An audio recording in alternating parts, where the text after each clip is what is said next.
BookTube. It's Peg at the History Shelf. Well, I'm back for Mailbox Surprises Part 2, where I show you some books that I received that I teased on Friday. As you can see, I am wearing a hat, and I'm up in the ante. We're going to keep this thing going if I have anything to do with it. And how interesting that I have a similar hat to Mr. Jason Harrigan out there. This little fedora. You always have to cock it off to the side a little bit like that. Anyway, let's just dive right in. I'm also going to show you a few books that I've recently read so you can just see what I'm reading and my thoughts on them. So real quick. Starting with Steve's stack of books. Thank you, Steve. Look at these books. Oh my gosh. Look at that in front of there. Right up my alley. I love this stuff. I've stacked them in the order of when they were published, so or when they're going to be published. So first book, The Wisdom of the Renaissance by Michael Kellogg. This is basically great, like philosophical history, political thinking of the Renaissance, Machiavelli. We've got, let's see, Erasmus, love that, Shakespeare. I like intellectual history. This book has all of it, and it kind of was perfect timing to coincide with me finishing a book I'm going to show you here in a minute that really reignited my interest in this era, in the Renaissance. So, The Wisdom of the Renaissance. My goal is to read and write a review for each of these books, so on Open Letters Review, so keep an eye out for that. Okay, next book is Prince Albert, The Man Who Saved the Monarchy by A.N. Wilson. Try not to get a glare there. I'm sure a lot of you have seen this book already on Steve's channel, as have I. I have read quite a few of A.N. Wilson's books. One of his favorites of mine is God's Funeral. In fact, I really want to reread that book. To me, that is a classic. I love that book, which kind of just details the Enlightenment thinkers, but also mostly the Scottish philosophers like Hume and Voltaire. He wasn't a Scottish philosopher, but just basically all of the thinkers that buried God in a sense. But in the end, it's a really thought-provoking book. So anyway, that's my favorite of A.N. Wilson's. But I'm curious to see what he's got to say about Prince Albert here. So I'm also going to write a review for this once I'm finished. So I'm looking forward to seeing how this one turns out. Next one was also on Steve's channel. I'm very excited to read brand new release, The Will of the People, The Revolutionary Birth of America by T.H. Breen. So this is a nice slim volume. I should be able to get through this pretty quickly. This came out September 17th, I believe. So, haven't had a chance to really dig into this one yet, but yep, this is going to be on my pile of TBRs. And finally, a book I'm very excited for because I have several of this gentleman's books already. This is Dan Jones, The Crusaders. Brand new book. This one's coming out October 1st. So, the epic history of the wars for the Holy Lands. And I am a connoisseur of sorts for the Crusades. I have read a ton of books on the Crusades. My favorite really is the 3 volumes by Stephen Runciman. I do have the folio bound collection of his works on that, and just love it. I'll have to do a separate video sometime on the folio books that I have. And Stephen Runciman's is just, it's just, you know, you got to have it if you want to know about the Crusades in depth. I think he's just fabulous. So, but Dan Jones, he's a really great popular historian. I already have several of his books behind me up here. He's got the Templars, the Wars of the Roses, the Plantagenets, Magna Carta. So I know this is going to be a really good read. So this one's coming out soon, guys. Keep your eyes peeled for this one. Okay, so I have a pretty big stack of TBR, and I'm going to try to start working through these. All right, well, what have I read? I've been reading a lot of things. You won't see everything that I read on this channel just because it's just too much. And but I do try to show like completed books. I will show from time to time magazine articles I'm reading, anything having to do with history or intellectual history or thought like that. I'll show you. But for now, I'll show you this. This is the first book I read, The Borgias by Paul Strathern.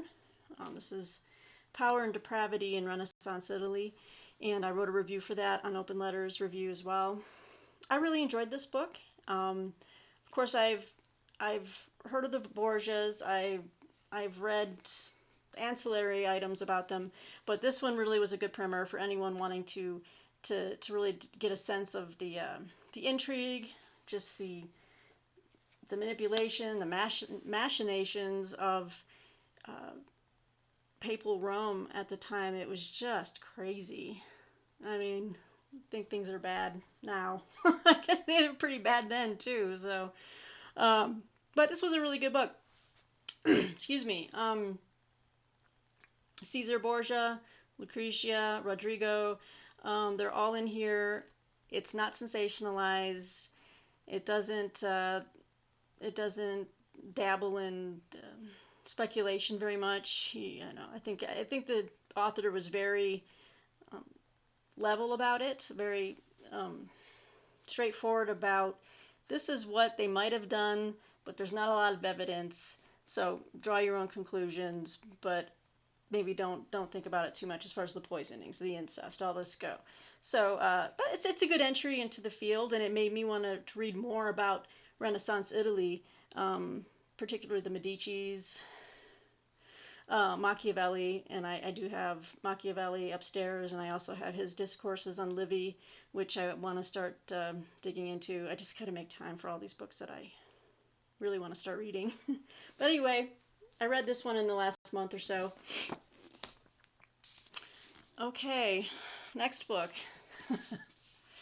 Agra Pina, The Most Extraordinary Woman of the Roman World by Emma Southon, which I also reviewed recently for Open Letters Review.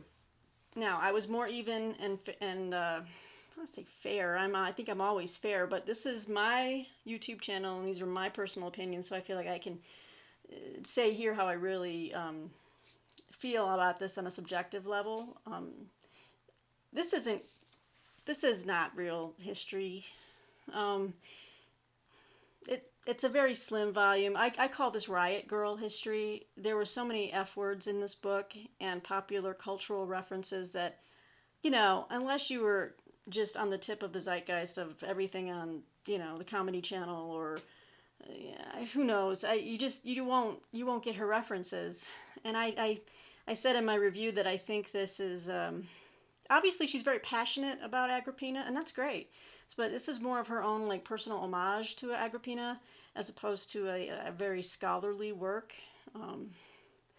References to her, people giving the finger to the Roman Senate, and just crass ways of describing things, which might appeal to some people, but it didn't to me. When I'm reading about ancient history, the first time she started dropping F-bombs, and I was just, it was jarring, and I'm not a prude by any means, but yeah, this is just, I don't expect to see that type of writing in a work, which I thought would be just a really nice, slim, one-volume scholarly work about Agra Pina. Now, having said that, I felt like she intrigued me enough that I wanted to dig into her footnotes and go back to the primary source material like Suetonius, Dio, Tacitus. So if anything, that'll point you to, better writing, better reading.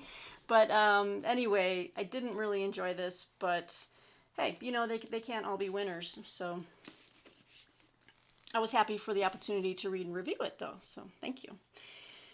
So my most recent finished read is this book, which I'm writing a review on right now. It should be coming out hopefully very soon. And this is Equality, An American Dilemma, 1866 to 1896 by Charles Postel, who wrote about 10 years ago a book called The Populist Vision. I've never heard of Charles Postel, but this is an interesting work in that it's very well researched, and I'm going to be very laudatory about its merits in the review. But this is very dry reading. It's about labor history, social history, the labor movements. So if anything, I think this would make a great supplementary textbook for a class, undergraduate level class. But it did teach me a few things. It taught me a few things about the Farmer's Grange. It taught me as well that some of these movements in the late 19th century, they spoke about equality, but again, it only went so far. And it's just that sad, same old story that they still wanted to exclude African Americans on many levels and just refuse equal rights to women to a fuller extent. They give them some, but not all, So this will all be in my review, but anyway, it was an interesting book as far as just learning about Farmers Grange, Women's Christian Temperance Union, and the Knights of Labor.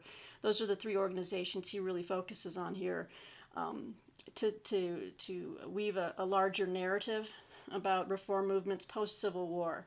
So anyway, this was my most recent read. And yeah, so I think I will close there and keep this under 12 minutes. Anyway, I hope you guys are having a great weekend. Hope you will wear a hat in your next video and keep this mojo going. Anyway, thanks guys for your time. Thanks for all of your comments, your subscription, and just have a great weekend. I hope to see you soon, and I will. I'll see you this week for some more books, and have a great day. Bye.